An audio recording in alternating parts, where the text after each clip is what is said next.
J'avais préparé un truc, en fait, j'avais acheté un t-shirt RGPD, et puis en fait, il est trop grand. Alors, je peux pas le mettre, ce qui est vraiment dégueulasse. J'ai même pris, puis non, en fait, le RGPD, c'est passé. Je pense que c'est un peu passé. Je vous remercie d'être présent, je vous remercie d'être là. Surtout, vous n'avez pas dû comprendre que c'était une keynote juridique, parce que c'était marqué keynote. Sinon, je suppose que vous ne seriez pas venu. Alors, gros avantage de la keynote juridique, c'est que contrairement aux autres keynotes, il n'y a pas de démonstration, il n'y a pas de démo.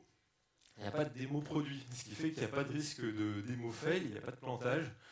Par contre, c'est beaucoup plus chiant. On a beau faire ce qu'on veut, vous allez voir, j'ai essayé de mettre des images et tout, mais il n'y a pas moyen, c'est chiant. C'est comme ça.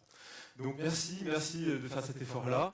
Le cadeau que je vais vous faire, c'est que le RGPD, je vous disais, c'est un peu passé. Avant, on pouvait briller en soirée, on pouvait dire ah oui, le RGPD, je l'ai lu, et puis il y a l'autre en face qui répondait ah oui, le DGRP, ah ouais, moi aussi je l'ai lu. Maintenant, ça n'existe plus, hein, ces mecs-là, on les croise de moins en moins. Il y en a même qui maîtrisent que RGPD et GDPR, ça veut dire la même chose. Donc, je crois qu'il faut passer un cap. Donc, je vais vous donner plein d'acronymes pour briller en soirée aujourd'hui, de nouveaux acronymes. Vous allez voir, ça va être chouette, vous allez partir avec une tête comme ça. Moi-même, j'ai dû réviser parce que je vous avoue, ce sont des textes qui sont nouveaux. Donc, on les découvre. Ils sont tout nouveaux, pas secs, même pas en application pour certains, même pas finis pour certains. Mais ce qui est intéressant, c'est que on m'a demandé de faire un tour d'horizon. Alors, tour d'horizon, ça veut dire quand même qu'on se projette à ce qui vient demain et que l'agenda de l'Union européenne se projette jusqu'en 2030. Donc ça vous laisse un petit peu de temps pour digérer tout ça, mais aussi ça veut dire qu'il faut s'en occuper assez tôt. Alors vous savez que les avocats, ce que je suis, c'est mon état naturel, on se projette dans la peur, hein, beaucoup. On aime bien ça, faire peur à nos clients pour qu'ils nous achètent des prestations. Je suis pas trop de ce genre-là quand même. J'essaie de faire les choses avec plutôt un esprit de construction, voilà, en me disant qu'on positive. Le RGPD, on a positivé beaucoup. On a dit que ça permettait de transformer la donnée, d'avoir une donnée plus sûre, de faire du ménage, un peu à la façon Ikea dans les placards de la donnée. Donc voilà, on a essayé de positiver tout ça. Reste que c'était quand même un gros bordel et que ça l'est toujours. Et que on en rajoute une couche aujourd'hui, vous allez voir, qui n'est pas négligeable. Et en plus, c'est une couche, vous allez voir, tous les textes s'inspirent énormément du succès qu'a été le RGPD. Donc dites-vous qu'on est à l'étape d'après sur quelque chose qui s'en inspire beaucoup, notamment sur les modes de sanction, c'est horrible ce que je dis, mais ça fonctionne dans leur tête, là-haut, c'est les instances de l'Union européenne, pour eux ça fonctionne, donc ils se disent, allez, on va en remettre une petite couche, on va un petit peu complexifier tout ça, mais c'est comme ça, on va essayer de vivre avec et de rendre tout ça le plus fluide possible. Un petit peu d'autopromotion personnelle, je sais pas, il a disparu Paul, il a disparu. Il est parti déjà. Je suis avocat, vous l'avez compris, je viens d'un cabinet lyonnais et nous ne faisons que ça. Nous avons des gros, des petits clients qui travaillent dans tout secteur d'activité, je fais très vite, et on travaille en fait sur tous ces domaines. Alors ça me sert pour la suite, hein, je vous rassure, mais on travaille en fait dans le droit du numérique. Et le droit du numérique, c'est très transversal. On touche aussi bien le droit de la propriété intellectuelle, le droit donc des données, ce qu'on va beaucoup voir aujourd'hui, le droit de l'Internet et des médias, le droit des plateformes, le droit des contrats commerciaux, le droit de l'informatique avec grosse composante, gros contrats informatiques. Et en fait, les textes que l'on va voir, je vous ai choisi, je les ai choisis, hein, parce qu'il y en a encore plus. J'en ai pris 6, il y en a plus dans les cartons. Mais ils couvrent tout ce panorama-là. C'est-à-dire que c'est un droit qui est très transversal. Il faut bien garder ça en tête. On n'est pas en train de parler d'un texte en droit social, on n'est pas en train de parler d'un texte purement, je sais pas, une loi budgétaire. C'est quelque chose là qui est très très transversal, donc ça va toucher un peu à tous ces domaines-là. Avec une ambition évidemment très forte qui est de structurer l'ensemble de l'écosystème du numérique ou du digital. J'ai cru qu'il y avait un débat hier soir. J'ai entendu qu'il y avait un débat numérique digital. Personnellement, je m'en fiche, ce n'est pas trop mon problème, c'est suffisamment compliqué comme ça. Donc, je vais attaquer avec, je vous l'ai dit, une présentation qui est assez, qui se veut assez légère dans le contenu. J'ai travaillé un petit peu sur la forme pour que ce soit un peu fun et digeste, et que ça soit un petit peu moins embêtant que les présentations juridiques habituelles. On attaque par le premier texte, le Digital Service Act.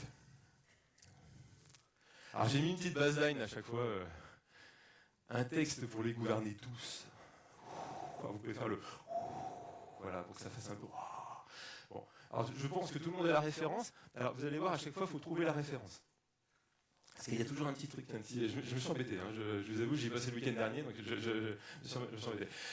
Un texte pour les gouverner tous. Alors pourquoi? Parce que c'est un règlement qui va déjà couvrir tous les services numériques. Hein. Alors c'est un peu l'équivalent européen de ce qu'on avait déjà, nous, avec la loi pour la confiance dans l'économie numérique, puisque le but c'est de rendre les plateformes plus sûres. Alors plus sûr, qu'est-ce que ça veut dire qu'une plateforme plus sûre? On peut se poser la question. C'est-à-dire de lutter contre les contenus illicites et la désinformation en ligne. Alors, toujours pareil, sujet complexe que ce qu'on appelle la désinformation. L'information de l'un n'est peut-être pas l'information de l'autre. Et évidemment, on nous dit en même temps qu'on est là pour aussi, alors ça c'est Thierry Breton qui l'a ramené, qui nous dit on veut quand même protéger les droits fondamentaux des utilisateurs. Hein. Vous remarquerez, l'ambiguïté de la chose, c'est que protéger les droits fondamentaux des utilisateurs, ça veut dire aussi protéger la liberté d'expression. Et donc la liberté d'expression, ça passe un peu par dire ce que l'on veut des fois, et que ça peut être interprété comme de la désinformation. Vous voyez, on est sur un débat qui, dès qu'on est en train de faire cohabiter sécurité et liberté, on est quand même sur un terrain qui est mouvant. Hein. Bon. Mais c'est un règlement. Hein, quand on dit Act, Digital Service Act, c'est pas une directive, c'est un règlement, comme le RGPD. Donc c'est un texte d'application directe. Il n'y aura pas de loi de transposition. Donc c'est un texte qui va s'appliquer, qui est déjà d'ailleurs en application, vous le voyez, entré en application 17 février 2024, mais il y a déjà des dispositions qui sont en application depuis février 2023. Je vais vous expliquer ça en 2 minutes. Quelques notions amusantes. Alors j'ai vraiment pioché, puisque chaque texte fait entre 80 et 120 pages, tous ceux que je vais vous présenter, quasiment. Et j'ai résumé en une slide. Merci. Donc inutile de vous dire que j'en ai laissé un petit peu de côté. Mais c'est intéressant de faire ce choix parmi ces textes-là. Il y a quand même des grandes idées, des grands piliers. Alors le premier qui m'a beaucoup amusé, parce que c'est celui qui nous sort un peu des sentiers battus, c'est la transparence des algorithmes. Puisqu'on va aller en fait s'adresser aux plateformes, essentiellement aux réseaux sociaux et à tout ce qui est plateforme contributive, et on va aller leur dire, écoutez, vous savez, ça serait bien que vous partagiez vos algorithmes. D'accord ? En fait, ça serait bien que les utilisateurs, déjà, ils puissent faire sans vos algorithmes. C'est-à-dire que tout ce que vous avez construit aujourd'hui, depuis des années, pour les orienter vers les contenus que vous voulez, elle est manipulée, c'est d'ailleurs dit comme ça quasiment dans le texte, c'est vos algorithmes qui montrent ce que vous voulez leur montrer. Eh bien, il va falloir leur expliquer comment vous faites, pourquoi vous le faites, et en plus leur proposer un choix de faire sans vos algorithmes. Voilà. Donc une sorte de parcours dépoussiéré de tout ce qui peut polluer la navigation dans vos services. Alors déjà, c'est un peu challengeant quand même, hein, c'est un peu tricky comme affaire. Deuxième dimension de la transparence des algorithmes que je trouve assez intéressante, c'est que, alors j'ai entendu, je ne suis pas allé vérifier exactement comment c'était dit dans le texte, mais je l'ai lu plusieurs fois, dans des commentaires, on devrait, les plateformes, je suis curieux de voir comment ils vont faire, vont mettre leurs algorithmes, une version de leurs algorithmes en cours de production, d'exploitation, pardon, auprès des gouvernements, pour que ce soit contrôlé, pour qu'on sache exactement comment ça fonctionne, et que ça puisse même être étudié, faire l'objet d'études par des académiques. Je vous laisse digérer ça, parce que c'est quand même la grosse information. Je pense qu'on n'est pas au bout d'avoir quelques actions pour éviter que cette transparence ne s'applique. Donc ça mettra un petit peu de temps, à mon avis, à se déployer. Mais vous voyez que le principe est beau. Le principe est super beau. On est quand même dans une volonté de rendre ces plateformes transparentes. Le contrôle aussi, a priori, des vendeurs, ça c'est une petite nouveauté. C'est sur les plateformes de vente. On va demander de contrôler en amont les vendeurs. On pense beaucoup à Amazon, évidemment. C'est de checker que les vendeurs ne sont pas complètement daubés, j'ai envie de dire. C'est une chose qui me vient. Daubés. Et donc, ça arrive, et donc de faire un minimum de vérification. Alors, le contrôle a priori est quand même une notion qui est assez rare. Jusqu'à présent, c'était plutôt du contrôle a posteriori, et c'est toujours le cas. Le principe, ça va toujours être comme dans la LCEN. Vous prévenez la plateforme qu'il y a un problème, un contenu illicite, et ils doivent réagir. Et pour ça, on a une notion qui est celle de signaleur de confiance. Le signaleur de confiance, ça va être un nouveau rôle, comme par exemple des gens comme Pharos en France, qui vont être des gens qui vont être entendus par la plateforme plus fort que les autres. On va pouvoir dire, moi je vous dis qu'il y a un contenu illicite, et donc la plateforme va devoir le traiter en priorité et vérifier ce qu'il y a d'illicite et vérifier si c'est bien un contenu illicite en priorité. Bon, tout ça se mettra en place, mais voilà, il y a un nouveau système, un nouveau process. Alors je viens de découvrir qu'en bas, on ne voyait pas tout à fait la fin de mes slides. Donc ce que vous ne voyez pas, c'est en fait, à chaque fois, ça sera systématiquement les sanctions, le niveau de sanctions. Ici, pour le DSA, c'est porté à 6% du chiffre d'affaires mondial consolidé. Donc même système que le RGPD, mais on va pouvoir taper très très fort. Sachant que on a pu vérifier avec le RGPD quand même qu'on était capable de mettre maintenant des grosses amendes. Donc au moins on a cette légitimité-là aujourd'hui, c'est qu'on sait qu'on peut le faire et qu'on va le faire. On verra si c'est effectivement mis en pratique, mais ça a déjà été le cas avec le RGPD.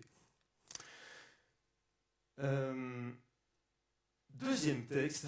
Ah, le boucani ou le bocani. Il y a quelques dames dans la salle, il y en a quelques-unes, j'en ai vu. Il y a des femmes dans la salle.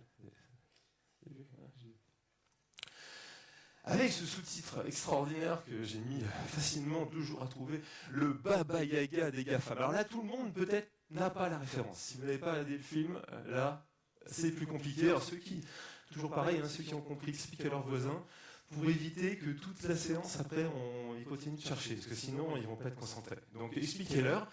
Pourquoi le Baba Yaga des GAFAM? Parce que c'est vraiment un texte qui a été prévu pour casser le monopole des GAFAM.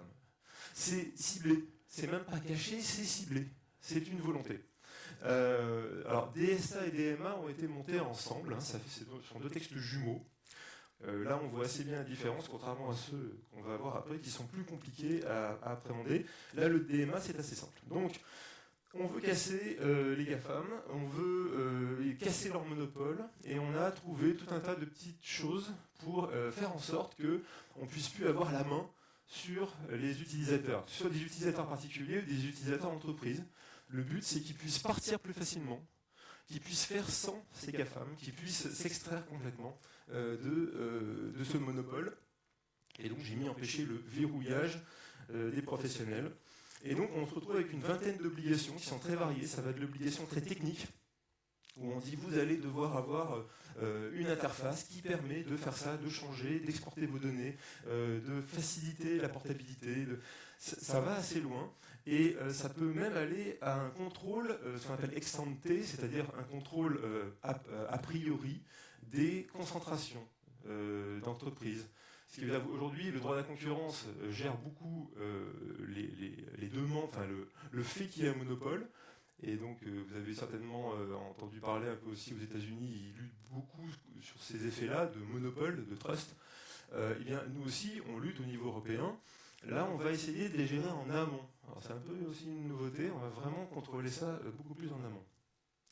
Il y a des pratiques qui sont présumées fautives. Alors, elles sont présumées fautives, je vais vous dire, c'est très très simple, c'est qu'elles ont été constatées chez les GAFAM. Et on a dit, ça c'est pas bien, on va le rendre illégal. Et c'est plus rapide comme principe. On sait qu'on leur dit, demain, il y a un texte qui paraît, vous allez être dans l'illégalité. On ne se pose même pas la question de savoir si... Non, c'est illégal.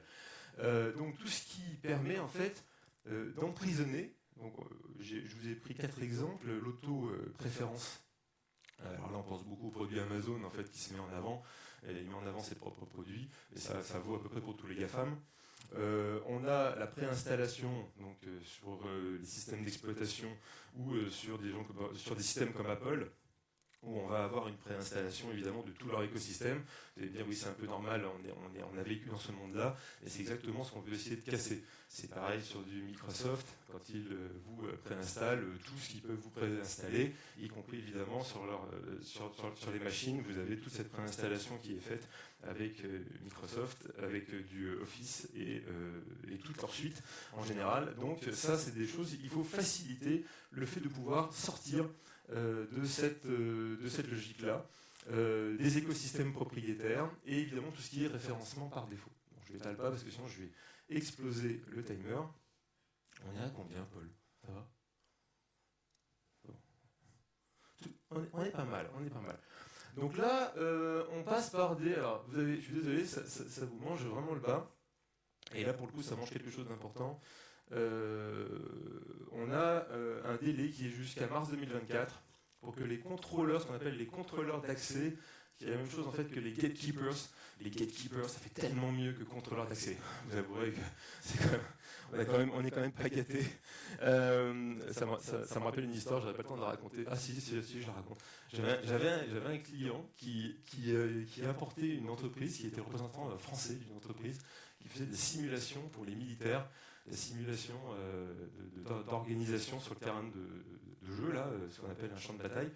Et en fait, ils habitaient, je ne vais pas citer le nom de la société, mais eux, ils avaient leur siège social à Hun Valley.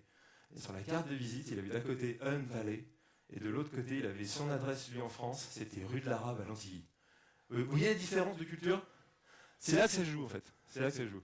Donc, gatekeepers et contrôleurs d'accès. Et ces contrôleurs d'accès, ce sont tout simplement les GAFAM. Point. C'est les GAFAM. C'est eux qui sont visés, les contrôleurs d'accès, c'est les points d'entrée dans l'écosystème du numérique. On considère qu'ils sont tellement gros, tellement importants, qu'en fait, le seul moyen de rentrer dans le numérique, c'est de passer par eux. Donc en fait, c'est ces gens-là qu'on doit ouvrir, on doit les rendre plus transparents pour que ces points d'accès ne soient plus des goulots d'étranglement dans lesquels les gens sont obligés de passer et se retrouvent bloqués ensuite à ne pas pouvoir même changer ou laisser des concurrents apparaître. Vous voyez, donc la logique est très sympa. Hein.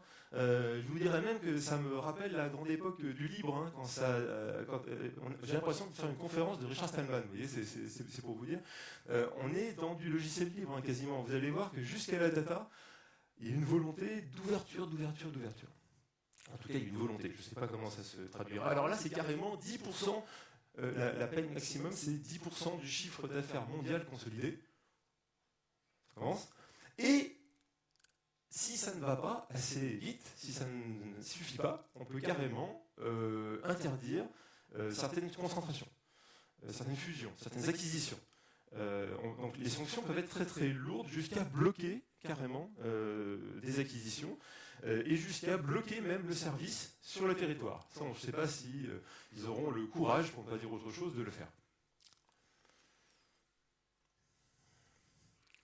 Ah, c'est pour les anciens.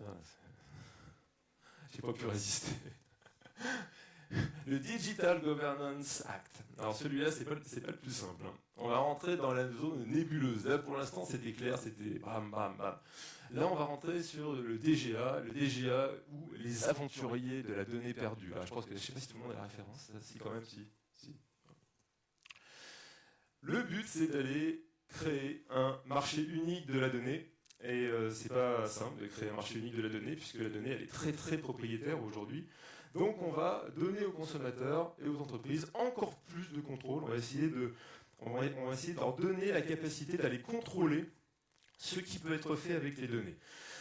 Je paraphrase vraiment ma slide parce que c'est très compliqué de faire la différence avec le deuxième texte qui s'appelle le Data Act qui vient après.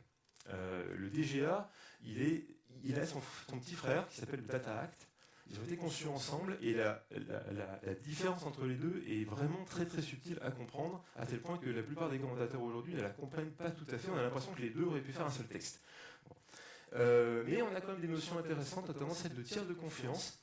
C'est le gros boulot de ce texte, c'est de créer la notion d'intermédiaire, d'intermédiation de données, c'est-à-dire qu'on imagine des tiers qui peut-être existent aujourd'hui ou peut-être vont s'emparer de ce marché-là, qui vont créer des plateformes d'intermédiation de données où vont se rencontrer l'offre et la demande de données, avec des tiers de confiance qui sont des gens qui ont vocation à rester complètement neutres, c'est-à-dire à ne pas eux-mêmes exploiter cette donnée, à ne pas être des offreurs eux-mêmes, et qui vont rester dans une logique de neutralité vis-à-vis de cette donnée, qui vont juste être là pour vérifier, un peu à la façon d'un plombier, que tout se passe bien et que les fluides se déroulent bien. On retrouve un peu la notion de neutralité que l'on a sur les prestataires qui font de l'infrastructure sur Internet. On retrouve à peu près cette logique-là. Il ne faut pas trop qu'ils regardent ce qui se passe, mais ils ont une obligation, c'est la sécurité et la neutralité par rapport à tout ça.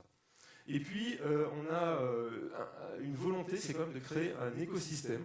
Donc un système de licence rémunérée, ça vous le voyez encore, un système de licence rémunérée, puisqu'on a envie que les gens puissent non seulement se réemparer de leurs données, entreprises comme particuliers, mais ensuite qu'ils puissent en faire une exploitation. Donc il y a une volonté de ne pas refaire ce qui a été fait avec l'open data au niveau public, parce que ça n'a pas été un franc succès partout, puisque ça coûte de faire de la donnée ouverte, et que, évidemment, ça ne rapporte pas grand-chose. Là, on veut que ça rapporte pour encourager justement la mise sur le marché de la donnée. Alors, on nous parle de chiffres extraordinaires. On nous parle, à l'horizon 2025, de 175 zeta-octets. Alors, je suis allé voir ce que c'est qu'un zeta-octet. C'est 10 puissance 21 octets. Un peu les plus matheux. Moi, j'arrivais pas bien à me rendre compte. Enfin, je cherche toujours, mais ça fait beaucoup. Voilà. Ça fait énormément. Ça devait faire quelque chose comme 1000 trilliards, un truc comme ça. Enfin, c'est complètement fou. Bon. Donc, et c'est ça, c'est sur ce constat-là que l'Union européenne s'est dit, OK, on va essayer d'aller chercher cette masse d'informations pour en faire quelque chose et pouvoir l'exploiter. OK. Et là, si ça n'avance pas comme ils le souhaitent, et que les plateformes ne jouent pas le jeu, et que les fournisseurs de services ne jouent pas le jeu d'ouverture, de pouvoir rendre capables les personnes d'exploiter, eh bien, c'est 6% du chiffre d'affaires mondial consolidé, la peine maximum. Et ça, figurez-vous que le texte est déjà paru, il est déjà en application pour une grande partie de ces dispositions, et il est déjà en application depuis septembre 2023. Est-ce que vous en avez entendu parler ? D'accord, ça me rassure. Non, ça me rassure parce qu'il y a du boulot pour moi. Bon, en même temps, il y a peu de gens qui vont être concernés directement, mais ça va quand même percoler, comme on dit. Le Data Act, je vous en ai parlé, et alors là, j'ai mis un petit avatar derrière parce que c'est la création d'un écosystème de la donnée non personnelle. Et là, j'ai pensé à Ewa.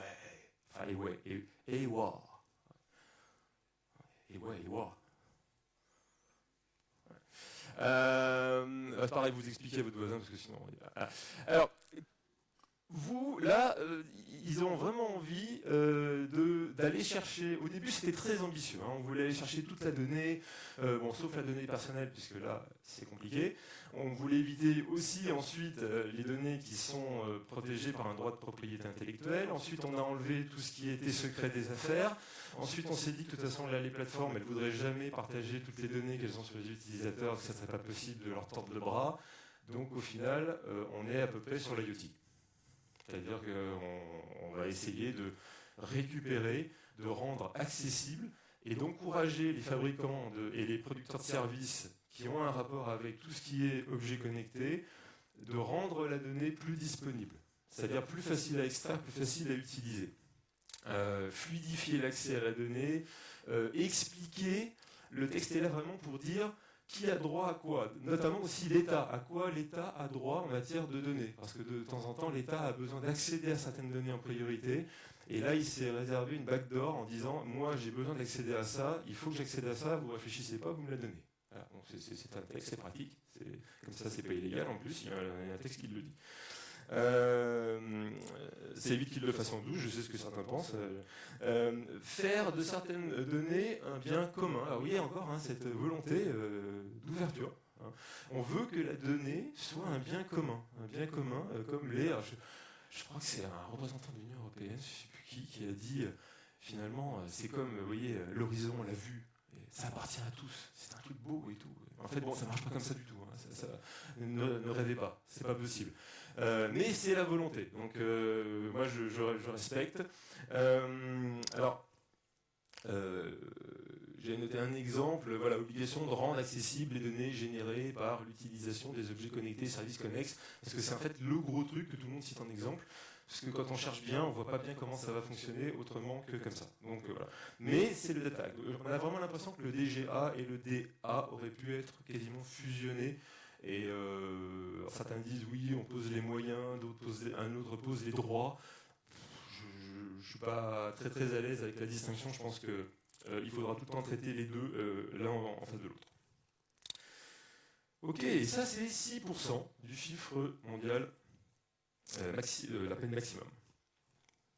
Et qu'à chaque fois on est sur des bons montants. Ils ont compris que ça faisait bouger, a priori, donc ça fonctionne. Et la mise en application, alors là, c'est pour ça que je suis un peu plus prudent sur ce texte-là, puisqu'on est en mars 2025. Vraiment, là, la peinture n'est pas sèche du tout. Hein. On change de sujet avec l'Artificial Intelligence Act, qui était en fait le sujet que je devais traiter initialement. Et puis ça m'a gonflé, donc j'ai voulu faire un panorama, mais au début, c'était un peu ce pourquoi j'avais été sollicité. Parce que ça parle beaucoup d'IA en ce moment, avec l'IA Act, comme on l'appelle. Et je vous ai mis cette baseline, l'approche de l'IA par le risque. L'approche de l'IA par le risque, parce que vraiment, c'est une approche qui n'est pas surprenante hein, pour un texte comme ça, mais on a vraiment une classification des IA en fonction de leur niveau de risque. Et alors, du coup, cette approche-là, ça veut dire qu'on part du principe que l'IA est dangereuse. On va classifier les IA, on va aller chercher les IA les plus dangereuses, les IA donc dites à haut risque, et ces IA-là vont faire l'objet d'une réglementation particulièrement renforcée, puisqu'elle va consister à aller chercher, à aller mettre en place un système de mise sur le marché. Alors imaginez-vous ce que je dis en général, le pire du RGPD avec le pire de la réglementation sur les produits de santé. Avec tout ce qui est AMM, donc autorisation de mise sur le marché, pour tout ce qui est dispositifs médicaux. On a la même chose. Vous devez, quand vous êtes fournisseur d'un système d'intelligence artificielle, vous devez aller chercher une autorisation de mise sur le marché, finalement, puisque c'est le fait d'apposer un certificat pour le mettre sur le marché. Donc, cette façon de faire, ça veut dire qu'en amont, il faut avoir un blanc-seing, il faut montrer que notre produit est conforme, pour ne serait-ce que le mettre sur le marché. Et une fois qu'il est mis sur le marché, il y a encore à mettre en place tout un système de traçabilité de la qualité et des risques, et il y a à mettre en place l'équivalent un peu de ce que vous avez, une fois de plus, en produits de santé, c'est-à-dire de la matériovigilance et de la pharmacovigilance. À savoir que quand il y a un souci sur une IA, qu'on détecte un biais, qu'on détecte qu'une voiture s'est mise dans un poteau, qu'on détecte quelque chose de grave, qu'on détecte une discrimination, eh bien, il va falloir que le réseau fasse remonter l'information, remonter l'alerte, et que ce soit géré par le fournisseur de l'IA. Donc, un système, on en parle avec Paul des fois, c'est qu'un système qui, finalement, est peut-être assez décourageant pour l'écosystème, très compliqué à mettre en place, très certainement, et puis qui peut décourager aussi certains fournisseurs d'IA de venir sur le marché européen. Bon, reste qu'on comprend évidemment les objectifs, mettre de la transparence, rassurer, ce sont des outils qui vont être partout dans notre quotidien, donc on a besoin que ce soit sécurisé. Et c'est vrai qu'on considère ça aussi durement qu'une voiture ou qu'un produit de santé. Et donc avec le même niveau de sécurité. Et alors là, donc, on est sur du 6% du chiffre d'affaires mondial. Et le texte définitif devrait arriver à fin 2023. Voilà, on est encore en train de fignoler là. Et ça parle un petit peu d'IA générative, mais comme c'est arrivé un peu tard, parce qu'ils n'avaient pas prévu les IA génératives, ça arrive vraiment comme un cheveu sur la soupe. Et le truc intéressant sur l'IA générative, et que moi je trouve intéressant, il y a un ajout qui est intéressant, c'est de dire que tout ce qui est issu d'une IA générative devrait porter la mention du fait que c'est généré par une IA générative. Ce qui, en matière de droit d'auteur, je vous avoue, est très intéressant. Ça éviterait pas mal de contentieux. Ça éviterait, ou ça va générer des contentieux, mais on saura pourquoi, dit autrement, parce que c'est pas évident de s'y retrouver. Directive NIS, Network and Information Security 2, ramener l'équilibre dans la sécurité informatique. Alors là, c'est pareil, il faut être un peu aimé Star Wars, même les derniers épisodes, je suis désolé pour les puristes. Mais ça collait tellement bien que j'ai pas pu m'en empêcher. Le but de NIS 2, on passe vraiment aux pure sécurité informatique. Alors là, la différence des autres, attention, c'est une directive. Ce n'est pas un règlement. Tous les autres, c'était un règlement. Là, c'est une directive, donc ça doit être transposé en droit français par une loi nationale et donc idem dans tous les pays de l'Union européenne. Donc la directive NIS 2, le but c'est d'essayer de faire mieux que NIS 1, parce que NIS 1 ça a été un gros foutoir. Ce qui s'est passé, c'est qu'on devait désigner, notamment ce qu'on appelait des opérateurs de services essentiels, des ESE, et qui étaient ceux qui devaient mettre en place la sécurité, un certain niveau de sécurité minimum. Et puis en fait, tous les pays ont désigné à des niveaux complètement différents ce qu'étaient ces opérateurs. On s'est retrouvé avec des disparités monstrueuses, et un texte qui devait harmoniser la sécurité, l'obligation de sécurité, donc l'obligation légale de sécurité au niveau européen, s'est retrouvé en fait à faire l'inverse. Ça a été complètement disparate. Là, c'est un texte qui est beaucoup plus précis sur les critères, et donc on sait que quand on est à un certain niveau de CA et qu'on rentre dans certaines activités, on va devoir appliquer NIS 2. Donc ça va élargir l'obligation légale de sécurité minimum en informatique, en général, donc pour les systèmes d'information, et ça va percoler aussi, ça va plutôt ruisseler jusqu'aux sous-traitants, puisque l'objectif c'est de sécuriser toutes les chaînes d'approvisionnement, ce qui veut dire que ça va forcément ruisseler, et aujourd'hui vous avez peut-être déjà entendu un petit peu parler de gens qui commencent à s'énerver un peu sur le sujet, parce qu'ils se disent « Ah tiens, votre contrat, on n'avait pas parlé trop sécurité, est-ce que vous pouvez me remplir un petit questionnaire ?» On commence à avoir des petits questionnaires sécurité là, qui sortent, qui sont un petit peu énervés, et de plus en plus, ils vont s'affiner. Ils vont s'affiner, alors évidemment sur un environnement qui est connu, ça va être ISO 27001 a priori, mais on va aller de plus en plus vers un niveau de sécurité adapté pour chaque prestataire qui dépendent directement des gros donneurs d'ordre. L'autre jour, je parlais d'une assurance avec un client de Lyon, c'était Groupama, je peux le citer. Et en fait, je me disais dans ma tête, Groupama, non, ils ne sont pas concernés parce que j'avais la division assurance. Il me dit si, ils sont concernés par NIS 2 parce qu'ils font de la banque aussi. Et la banque, ça rentre dans NIS 2. Donc en fait, quand vous faites le tour, il y a énormément d'acteurs qui vont être concernés par NIS 2. On parle de plusieurs milliers, a priori, de sociétés qui vont être concernées, avec ensuite, par ruissellement, tous leurs sous-traitants et prestataires. Et ça devrait être transposé avant le 18 octobre 2024. Et les peines maximum, c'est 2%. Excusez-moi, j'ai un petit appel, je n'ai pas tout coupé encore. Ça devrait être donc 10%, ça va être 2% du chiffre d'affaires mondial consolidé. Ah, ça pique un peu quand même. Alors j'ai terminé sur les grands textes. Je vous ai gardé encore quelques acronymes pour la suite. Ça va aller vite, je vous rassure. Je dois être en train d'exploser le temps. Ça va j'ai un peu speedé, ils m'ont mis la pression que vous ne pouvez pas savoir. Le Cyber Resilience Act, encore de la sécurité. Alors, il y a beaucoup de sécurité. C'est pour ça que j'ai fait cette petite blague avec ce PRA un peu foiré là, oui c'est ça, c'est un PRA ou un PCA. Avec un process un peu foiré.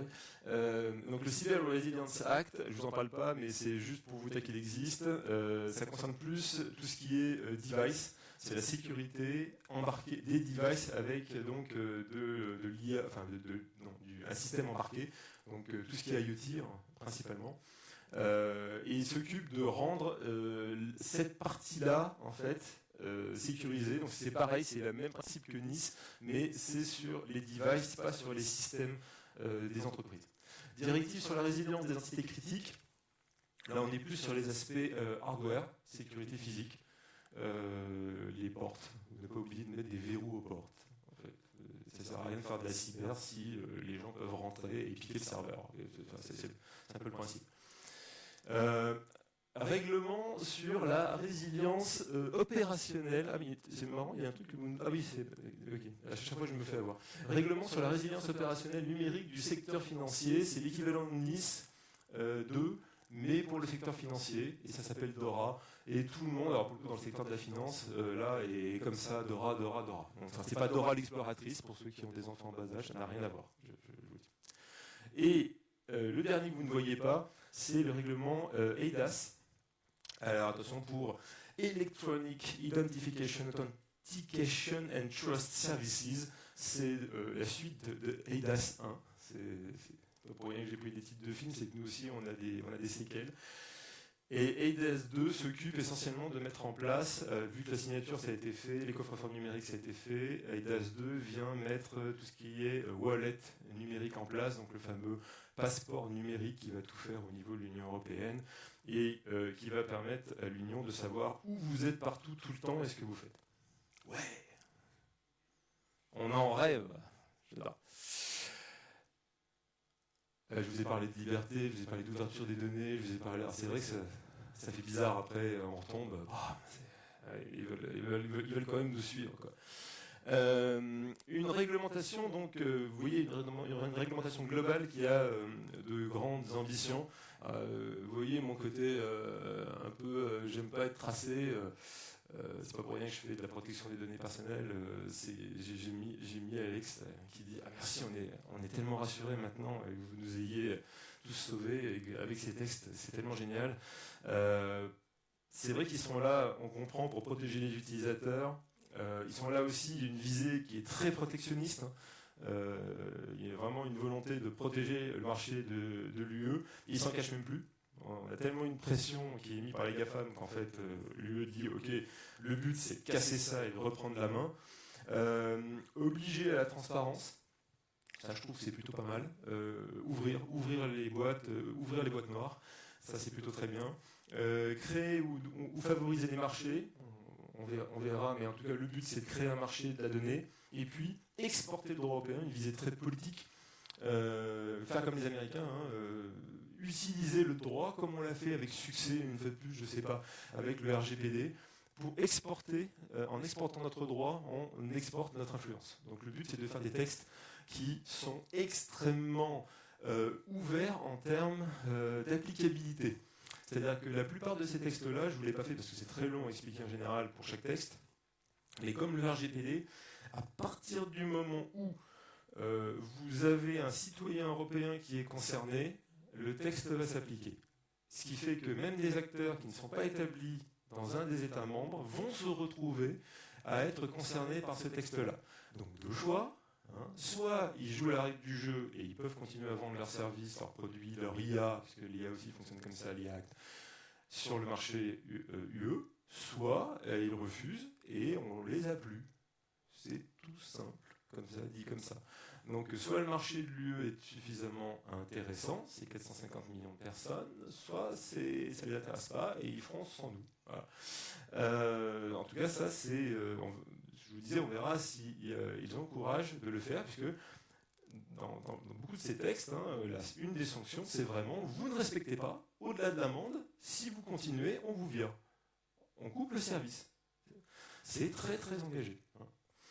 Maintenant, la question que je me pose, une fois que j'ai dit tout ça, c'est est-ce que c'est pas une réglementation qui est un peu trop ambitieuse? Je me pose la question ouverte, parce que je n'ai pas de réponse, je ne suis pas Madame Irma. Je pense que c'est parfois très complexe. Je vous disais, des textes de 80, 120 pages. C'est très très très technique, très technique. Il faut vraiment vraiment les digérer. Trop interventionniste peut-être, parce qu'on a l'impression de textes un peu technocratiques, c'est-à-dire vraiment, on veut créer un marché, vas-y, j'ai créé un marché, bon, est-ce que c'est bien réaliste? Il y a des choses qui sont construites comme ça. Est-ce qu'on va pouvoir détourner tout un fleuve qui s'est construit avec son lit, avec tout ça, uniquement par la force de la réglementation? Est-ce que c'est bien la bonne façon de faire? Voilà. Mais en tout cas, il y a cette volonté. Est-ce que c'est pas un peu agressif aussi, je me suis dit? Est-ce que c'est pas un peu une façon très agressive, ce que je viens de vous expliquer, le fait de pouvoir carrément dire on arrête vos services, on coupe tout, il faut déjà pouvoir le faire, mais est-ce que c'est pas un petit peu un peu violent, puisque ce sont aussi des services que les gens consomment aujourd'hui, que les consommateurs et les entreprises ont à cœur d'utiliser, donc il faut encore trouver des remplaçants. Donc est-ce qu'en supprimant et en tapant très très dur sur les GAFAM, on va créer forcément des gens en Europe qui sont capables de faire la même chose? Voilà. Je crois que j'ai terminé et je suis dans les temps. Alors ça, c'est bien la première fois de ma vie.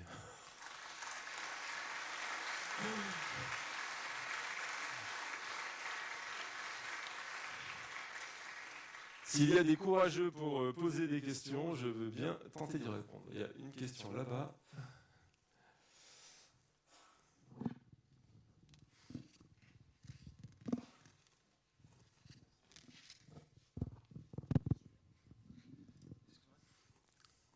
Pardon, je ne l'ai pas vu, excusez-moi. 3 questions, du coup. Bonjour, alors du coup, j'ai 2 questions à poser d'un coup, je vais les combiner. La première, c'est la partie exposer les algorithmes, ça me semble un peu irréaliste dans le sens où les entreprises vont faire valoir que les algorithmes, ça fait aussi partie du secret, ça fait partie de ce qu'est la valeur. Donc je me demandais s'il y avait une notion de droit que les GAFAM allaient pouvoir opposer, droit peut-être des USA ou autres, mais je me demandais à quel point ils allaient avoir des recours pour éviter les amendes. Et il y a un autre volet, c'est plus sur le volet fiscal, on va dire. Je me dis, finalement protéger les utilisateurs, c'est peut-être aussi protéger les capitaux. Et je me demandais pourquoi il n'y avait pas un volet peut-être d'harmonisation sur la fiscalité pour éviter que les GAFAM qui viennent en Europe s'implantent plus du coup dans des paradis fiscaux et finalement fassent de l'optimisation fiscale qui les arrange et qui n'est pas forcément à la hauteur de tout le business qu'ils ont dans des pays. Et du coup, est-ce qu'il y a c'est une autre partie à l'UE qui va s'occuper de ça, ou est-ce que c'est juste une volonté politique de se dire les États doivent rester souverains sur les fiscalités et on n'intervient pas là-dedans? Alors, je vais attaquer par la dernière. Alors, c'est vrai que les textes que je vous ai présentés ne concernent pas du tout la fiscalité. Donc, j'ai pas de référentiel par rapport à ça, très honnêtement. Vous avez pu entendre parler déjà de cas où la fiscalité a été mise en avant et on a essayé d'aller chercher ces montages, notamment ce qu'on appelle le sandwich hollandais, je ne sais pas pourquoi il est hollandais, mais enfin, en tout cas, enfin si, je sais. Mais on a essayé d'aller chercher, c'est pas simple. La fiscalité, si vous commencez à toucher au flux d'affaires ou au transfert de fonds, là c'est sûr que vous allez tout de suite potentiellement tarir à la source la volonté qu'ils ont de venir sur les marchés. Le fait d'arriver à loger leurs revenus à un endroit, c'est un peu la base. Je ne sais pas s'ils iront jusque-là. Mais en tout cas, ces textes-là ne sont pas faits pour. C'est pas fait pour aller chercher ces revenus-là. Et sur la partie algorithmique, je suis d'accord que c'est un vœu pieux. Enfin, alors, c'est difficile, je pense, de vérifier tout simplement que la version qui sera confiée aux États pour vérification est bien la version qui est en cours d'exploitation. Je ne sais même pas si c'est vérifiable. C'est tellement complexe que je ne sais pas, techniquement. Avant qu'ils acceptent de le faire, je pense qu'il y aura pas mal de sanctions. Ils vont résister au maximum. Et est-ce qu'il y a un argument de droit ? Non, parce que le seul argument qui vient protéger des algorithmes, c'est le secret, effectivement, c'est le secret des affaires en droit européen. Et ce secret des affaires, on a dit qu'il serait écarté, puisqu'on a une loi qui vient dire que. Donc, dans l'échelle des normes, ce règlement est tout en haut. Il est au-dessus même de la loi locale des États. Donc, il n'y a aucune raison. S'ils prennent le risque de venir sur le territoire européen, le but, c'est de leur dire, vous devez vous mettre au diapason de la réglementation européenne. Et la transparence sur les algorithmes fait partie de cette transparence. Merci.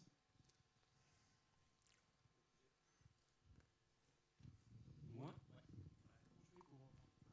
Tu parles dans le micro, normalement. Bonjour. Vous aviez posé quelques questions dans votre conclusion, un petit peu ouverte, en me disant est-ce que c'est des vœux pieux, etc., etc. Je suis d'accord avec vous, hein, c'est vertueux, mais est-ce que d'une certaine façon, vous n'auriez pas répondu à vos questions dans la faute d'orthographe peut-être inconsciente que vous avez mis dans le titre de votre présentation? C'est laquelle? J'ai pas fait gaffe. Vous avez écrit donne avec un seul N. Ah oui, oui. Ah. Bah oui, peut-être alors. En gros, la question c'est est-ce que vous pensez que ça va vraiment servir ou pas? On avait des doutes avec le RGPD. Et on a quand même réussi à le mettre en place, alors que sincèrement au début tout le monde se disait que ça allait rester complètement non applicable. On s'est retrouvé quand même avec un texte qui aujourd'hui est appliqué. Ça a mis du temps, mais je le constate, c'est appliqué. Et on a des sanctions, et on a quand même des entreprises qui arrivent à un certain niveau de maturité. Pas toutes, donc, voilà. Mais ça veut dire que ces textes-là aujourd'hui nous paraissent techniques, nous paraissent des marches très très hautes. J'espère qu'une partie peut être mise en place, et la partie dont j'espère qu'elle sera mise en place, c'est la partie transparence. Parce que là, je pense qu'il y a vraiment quelque chose d'intéressant. Donc, je souhaite qu'une partie soit mise en place, et une autre partie qui me paraît plus compliquée, et ça dépendra vraiment du courage politique de sanctionner ou pas. Clairement, ces acteurs, on a visé des acteurs dont on sait qu'ils vont faire une résistance acharnée. Amazon a déjà commencé, puisqu'ils étaient désignés, ils sont désignés comme très très grande plateforme au sein du DSA. Ils ont déjà commencé à faire une action pour refuser d'être dans la liste des très grandes plateformes, ce qui paraît juste spectaculaire. Donc voilà, je pense que ça va être une lutte beaucoup plus acharnée que pour le RGPD. Le RGPD, en fait, honnêtement, ils s'en sont foutus pendant très longtemps. Ils ont attendu d'être sanctionnés. Ils ont fini par le faire quand ça les arrangeait presque. C'est passé. Là, on leur demande encore un saut plus fort. Et comme la volonté, c'est vraiment de leur faire mal, je suis pas sûr que ça se passe aussi bien qu'avec le RGPD. Mais une fois de plus, je ne suis pas Madame Irma et je m'excuse pour la faute d'orthographe. Très très honnêtement, le seul truc que j'ai pas relu, c'était le titre. Mais elle n'était pas faite exprès du tout. Donc effectivement, c'est peut-être inconscient. Moi, j'ai une question, surtout au niveau des changements des actes. Ça génère un marché quand même assez juteux. Je parle, par exemple, pour la RGPD, il y a cette bannière de cookies, autoriser les cookies, ceux qui sont nécessaires uniquement, etc., qui devaient se mettre en bas des différents sites. Ouais. Ça génère un marché, parce qu'en fait, il y a justement des compagnies qui vont faire des plugins génériques, comme ça, qui vont pouvoir être disponibles très rapidement, et qui vont être utilisés par tous les sites marchands qui reposent pas forcément sur des équipes informaticiens qui peuvent faire leur plugin maison. Je voulais savoir si vous savez si au niveau européen, il y a des gens qui ont une preview en amont de savoir quelles vont être les règles et qui peuvent commencer à développer ce genre de choses en amont. Parce que souvent dans ce genre de domaine, celui qui arrive en premier, c'est celui qui gagne. D'accord. Et du coup, si vous savez si ça existe, est-ce que c'est légal que l'Union européenne ait des acteurs privilégiés qui savent en amont un petit peu ces nouvelles règles pour démarrer des développements plus tôt? Il y a toujours eu des gens qui font du lobbying, et vous savez que les gens qui font du lobbying, c'est ceux qui veulent mettre le plus... Enfin, c'est ceux qui vont avoir le cran d'avance, donc ceux qui ont l'argent pour être au contact de la commission, des bureaux qui sont dans les bureaux de la commission et qui vont travailler en direct en tant qu'experts quasiment pour influencer et dire c'est comme ça que techniquement il faut faire. Et donc c'est eux qui vont non pas être en avance pour savoir comment il faut faire, c'est eux qui auront dit comment il fallait faire. Donc c'est là qu'il faut être, ça a toujours été le jeu. C'est pour ça que c'est discutable aussi ce système d'influence, de lobbying.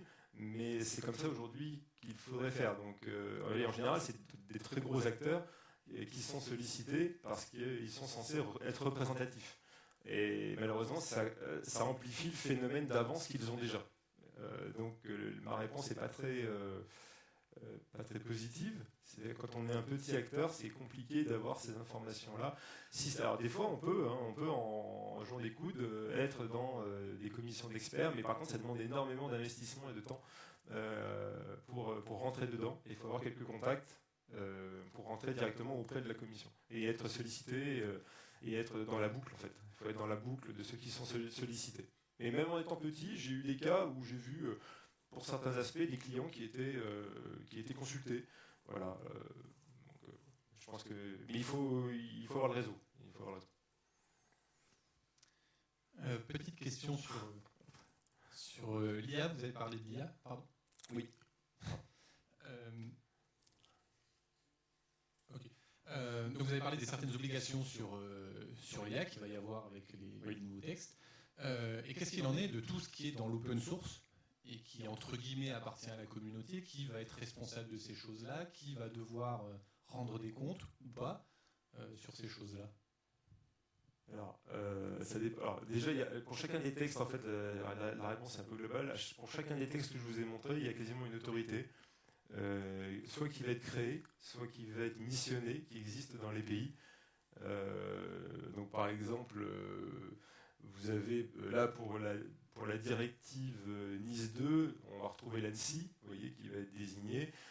Pour l'IA, alors pour l'IA, je ne sais pas si c'est pas l'ARCOM qui est vu pour être une autorité de référence. Je ne sais plus l'autorité. Alors c'est pas en application encore, et des fois il y a des choses qui mettent un peu plus de temps que le texte en fait à arriver. Donc c'est vraiment de l'application. Mais on va avoir un aspect technique de toute façon, oui. On va avoir une vision très technique puisqu'il faut des contrôleurs. En général, comme ça se fait, c'est une autorité qui désigne des contrôleurs qui vont ensuite être en capacité de dire votre IA est conforme. Donc l'IA va devoir présenter une sorte de carnet de documentation sur sa construction pour expliquer comment le modèle a été construit, sur quelles données elle a été entraînée si c'est du deep learning. Et c'est sur cette base-là, en vérifiant qu'il n'y a pas de biais, qu'elle présente bien des garanties pour éviter les discriminations, qu'elle est suffisamment sûre, qu'elle ne confond pas un camion et une voiture, qu'elle ne confond pas un chat et un chien, on va pouvoir dire ok, elle est sûre et vous avez le droit de mettre votre certificat CE dessus, voilà, votre marquage CE. Voilà. Donc il y a bien une autorité à chaque fois qui va pas le faire en direct en général, elle va s'appuyer sur d'autres contrôleurs et c'est un business ensuite qui se met en route avec des gens dont c'est le métier d'auditer, quoi. Ça répond à votre question? Ça va? Ah bah de toute façon c'est un marquage CE donc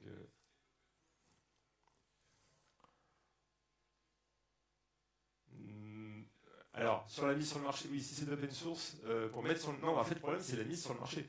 La mise sur le marché, bah, disons oui, vous pourrez ne pas le mettre sur le marché UE et que des gens viennent le chercher et qu'ils l'utilisent. Ils l'utiliseront à leur risque et péril parce que le problème c'est que l'IA Act il concerne toute la chaîne. Hein, du fournisseur jusqu'à l'importateur et jusqu'à l'utilisateur. Et chacun a son niveau d'obligation.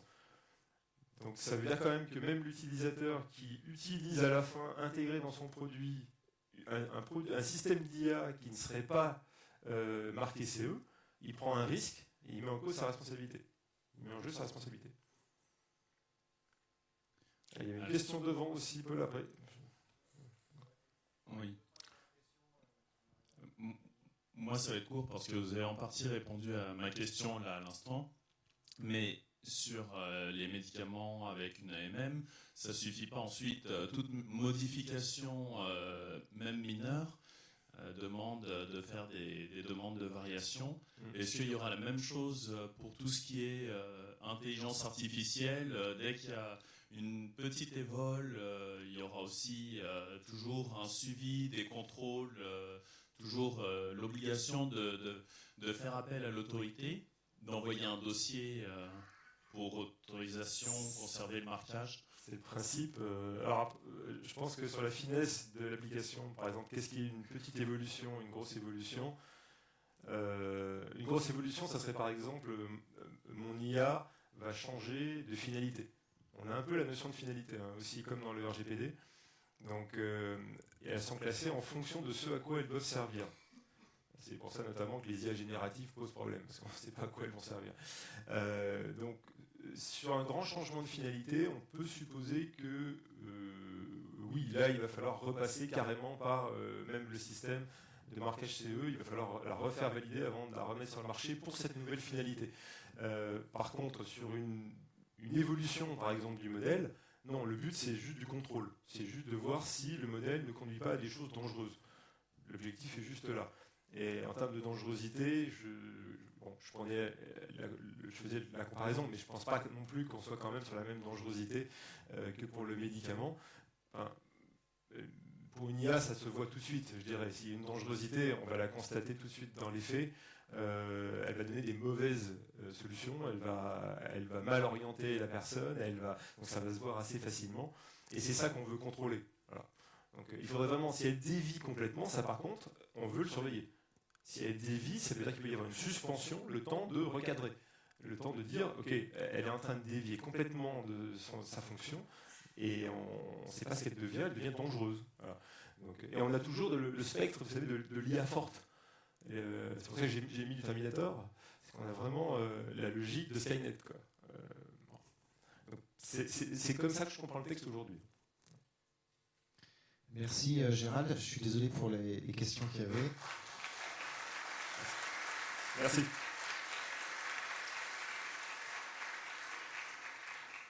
Donc on va